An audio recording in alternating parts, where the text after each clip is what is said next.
Bir kishi uyida un qolmaganligi sabab bug'doyni eshagiga ortib tegirmon tarafga qarab yo'l olibdi. Yetib borgach, bug'doyni tushirib olishi bilan eshagi qochib ketibdi. Bug'doyni tegirmonchiga topshirib, eshagini qidirishga chog'lanibdi.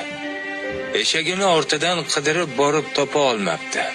Bu orada juma namozi yaqinlashganini ko'rib, "Sen qayerga borsang boraver, men Robbimni huzuriga boraman" deb masjidga qarab yo'l olibdi. Juma namozini ado etgach, o'ylanib qolibdi. Tegirmondan nonni olib ketay desa, eshagi yo'q. Na iloj uyga qaytibdi. Uyga yaqinlashgach, eshakning ovozi eshitilibdi. Hayron bo'lib xotinidan so'rasa, eshakning o'zi uyga qaytib kelgan ekan. Xotini unga "Qorningiz och bo'lsa kerak, yangi undan non yopdim, keltiraymi?" debdi. U yana hayron qolibdi. Un tegirmonda qolgan. Uyda un qolmagan bo'lsa, xotini qaysi yangi undan non yopganini so'rabdi. Xotini "Qo'shnimiz ham tegirmonga borgan ekan.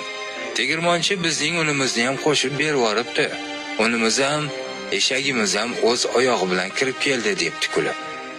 Kishi xotinidan bo'lgan ishlarni eshitib, "Allohim, men seni bir amringni ojizlik bilan bajardim. Evaziga shuncha ehtiyojimni qondirding. Senga qanchalar shukr qilsak ham kam. O'zingga behisob shukrlar bo'lsin" debdi. Xulosa esa o'zimizdan azizlar.